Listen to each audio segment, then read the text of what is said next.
نہ ہی تم میں سے کوئی کسی دوسرے کی غیبت کرے۔ اب غیبت کیا ہے؟ کسی شخص کی غیر موجودگی میں اس کی کوئی برائی بیان کرنا، یہ غیبت ہے۔ یہ ہے اس کی ٹیکنیکل ڈیفینیشن۔ لیکن یہاں بھی جان لیجئے ہر غیبت غلط نہیں ہے۔ بس اوقات ایسا ہوتا ہے کہ آپ کا کوئی بھائی ہے، وہ کہیں رشتہ کرنا چاہ رہا ہے اور وہاں کے بارے میں آپ کے پاس کوئی معلومات ہیں ایسی جو اس بیچارے کے علم میں نہیں ہے، اور آپ اسے بتاتے ہیں کہ بھائی وہاں یہ معاملہ ہے، ذرا سوچ لو، تو اس میں در حقیقت غیبت نہیں ہے، بلکہ یہ اپنے اس بھائی کو کسی برائی سے بچانے کی کوشش، اس میں اس کے ساتھ نصح اور خیر خواہی کا جذبہ ہے، نہ کہ ان کو بدنام کرنے کا جذبہ۔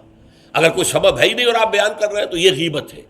لیکن اگر معاملہ اس طرح کا ہے تو ظاہر بات ہے اسی طریقے سے کوئی کسی قوم کے رہنما ہیں اور بڑی شخصیتیں ہیں، اب ان کے بارے میں یہ ہے کہ پبلک میں اگر آپ کو ان پر تنقید کرنی پڑے تو اس کے اندر بھی دیکھا جائے گا کہ وہاں اس کا ہونا ضروری نہیں ہے، وہ تنقید جو ہے آپ ملک اور قوم کی مصلحت میں کر رہے ہیں۔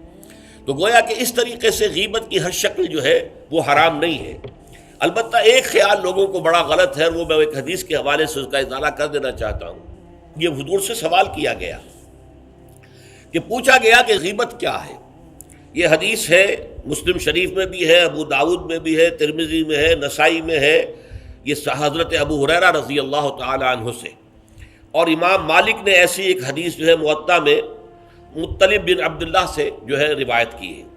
حضور سے پوچھا گیا کہ غیبت کیا ہے، آپ نے فرمایا ذکرو کا اخاک بما یکرہ، تمہارا اپنے بھائی کا تذکرہ کرنا کسی ایسے اعتبار سے جو اسے ناپسند ہو۔ اگر اس کے سامنے کرو گے اسے ناپسند ہوگا، اس کے علم میں آئے گا کہ میرے بارے میں یہ بات کہی گئی ہے تو اسے ناپسند ہوگی۔ ایسی بات کا اس کی غیر موجودگی میں بیان کرنا۔ اب قیلا کہا گیا، سوال کیا گیا، افرأیتا کہ حضور آپ ذرا غور کیجئے، ان کان فی اخی ما اقول، اگر میرے بھائی میں وہ شے واقعتاً موجود ہے جو میں کہہ رہا ہوں تو کیا اس صورت میں بھی غیبت ہوگی؟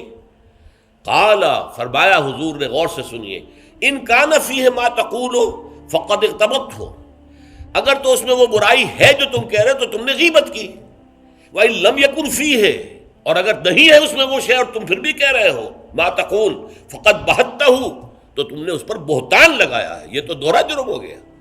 اس میں کوئی خرابی نہیں ہے، برائی نہیں ہے اور آپ بیان کر رہے ہیں تو یہ تو بہتان ہے۔ البتہ کسی میں کوئی برائی ہے، خرابی ہے، نقص ہے تو یہ در حقیقت جو ہے آپ کا اس کی غیر موجودگی میں بیان کرنا یہ غیبت ہے۔ تو اس اعتبار سے غیبت کی جو برائی ہے اس کو اچھی طرح سمجھ لیجئے، اور یہ ہمارے معاشرے کے اندر بہت پھیلی ہوئی ہے یہ شے۔ بلکہ یہ کہا جاتا ہے اور صحیح کہا جاتا ہے کہ وہ کئی کورسز کا ڈنر ہونے کے بعد جو ہے پھر جب گفتگویں ہوتی ہیں تو معلوم ہوتا ہے کہ سب سے زیادہ لذیذ ڈش جو ہے وہ ایک دوسرے کی غیبت ہے۔ اور ہوتا کیا ہے، شادی کا کہیں پر مجمع لگا ہوا ہے اور جو ہے وہ ابھی بارات نہیں آئی ہے یا کوئی اور مسئلہ ہے، بیٹھے ہوئے ہیں، تو جب 3 آدمی بیٹھے ہوں گے تو کسی اور کی غیبت کریں گے، اور جب ان میں سے ایک اٹھ کے چلا جائے گا تو اب یہ دونوں اس کی غیبت کریں گے۔ یہ ہمارے معاشرے کا عام رخ ہے، یہ ہمارا جو ہے یہ گویا کہ سب سے زیادہ ڈیلیشس ڈش جو ہے وہ غیبت ہے۔ تو اس کے لیے شدت کے ساتھ روکا گیا، اور اس کے لیے جو پھر تمثیل دی گئی ہے، اَيُحِبُّ أَحَدُكُم أَن يَأْكُلَ لَحْمَ أَخِيهِ مَيْتًا فَكَرِهْتُمُوهُ، کیا تم میں سے کوئی شخص اسے پسند کرے گا کہ وہ اپنے مردہ بھائی کا گوشت کھائے؟ تو اس پر تو تمہیں گھن آ گئی، تمہیں بہت برا لگا۔ کوئی شخص گوارا کرے گا کہ اپنے مردہ بھائی کا گوشت کھائے؟ لیکن سوچئے کہ ایسی تمثیل کیوں دی گئی؟ یہ اللہ کا کلام ہے، بغیر کسی ربط کے تمثیل اور تشبیہ جو ہوتی ہے کسی ربط کی بنیاد پر ہوتی ہے نا، ورنہ تشبیہ اور تمثیل کا فائدہ کیا ہوا؟ ربط کیا ہے؟ جیسے ایک مردہ اپنے دفاع پر کے قابل نہیں ہے، آپ ادھر سے بوٹی کاٹ لیجئے، ادھر سے بوٹی کاٹ لیجئے، پڑا مردہ ہے، آپ پوری اختیار کے ساتھ جہاں سے چاہیں اس کی بوٹی اڑا لیں۔ اگر وہ زندہ ہو تو وہ ہاتھ لگانے دے گا آپ کو جسم کے اپنے کسی حصے پر۔ بعین ہی یہ معاملہ ہے، آپ کا بھائی موجود نہیں ہے اور آپ اس کی عزت پر حملہ کر رہے ہیں، مانوی شخصیت پر حملہ ہے۔ اس جسم کی نسبت مانوی شخصیت زیادہ قیمتی ہے، زیادہ اہم ہے۔ آپ اس کی مانوی شخصیت پر، اس کی عزت پر حملہ کر رہے ہیں، اور وہ قادر نہیں ہے دفاع کرنے پر۔ اگر وہ ہوتا اور بات کرتے، اور یہ چیز پسندیدہ ہے، اگر آپ پبلک کے اندر اس کے منہ پر کہیے بات تو معلوم ہوگا بلکہ اس میں جو پسندیدہ ترین بات ہے وہ یہ ہے کہ کسی بھائی کا کوئی عیب ہے، علیحدگی میں جا کر بتاؤ، بھائی تمہارے اندر مجھے یہ نقص نظر آ رہا ہے، برا نہ ماننا، میں نے تمہاری اصلاح کے لیے کہا ہے، مجھے تم سے کوئی قد نہیں ہے، دشمنی نہیں ہے۔ یہ نہایت پسندیدہ بات ہے۔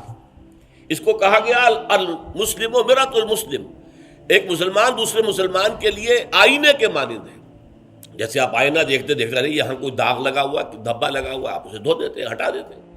اسی طریقے سے ایک مسلمان کو اپنے مسلمان بھائی کے لیے آئینے کے مانند ہونا چاہیے کہ وہ اسے اس کی خرابیوں پر، اس کی برائیوں پر مطلع کر دے۔ لیکن یہ اطلاع جو ہے یہ ہوگی خلوص کی بنیاد پر، خیر خواہی کی بنیاد پر، اسے ذلیل کرنے کے لیے نہیں، اسے بدنام کرنے کے لیے نہیں، بلکہ یہ کہ اس کے سامنے علیحدگی میں، تنہائی میں بات کی جا رہی ہے۔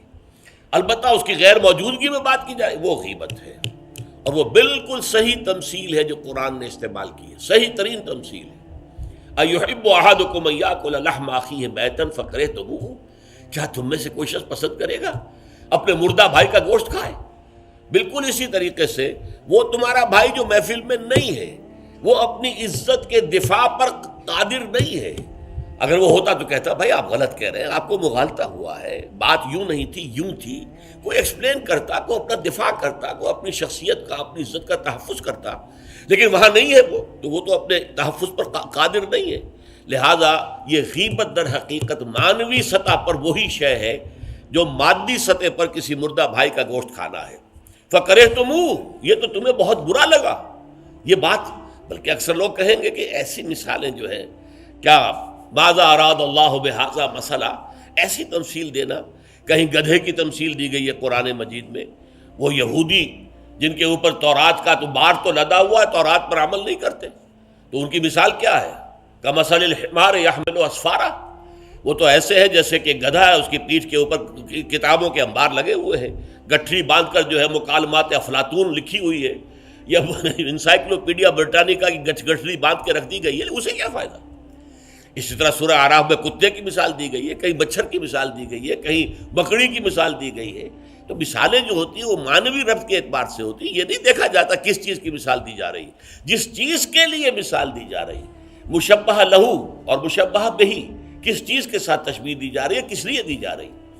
اَيُحِبُّ أَحَدُكُمْ أَن يَأْكُلَ لَحْمَ أَخِيهِ مَيْتًا فَكَرِهْتُمُوهُ وَاتَّقُوا اللَّهَ، اللہ کا تقوی اختیار کرو، اس لیے کہ سارے احکام کی روح جو ہے وہ تقوی ہے۔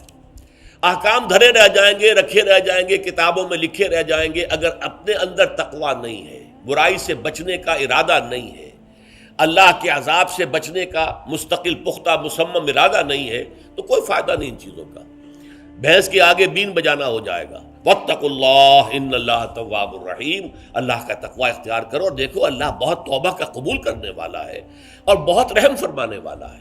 تو دیکھو اگر تمہارے سے یہ خطائیں ہو رہی ہیں، تمہاری شخصیت کے اندر اگر یہ خرابیاں ہیں، تم ان برائیوں کے عادی ہو، تو ان سے اپنے آپ کو پاک کرو، صاف کرو، توبہ کرو، اور اس میں امید دلا دی کہ اللہ تعالیٰ بہت توبہ کو قبول فرمانے والا اور رحم فرمانے والا ہے۔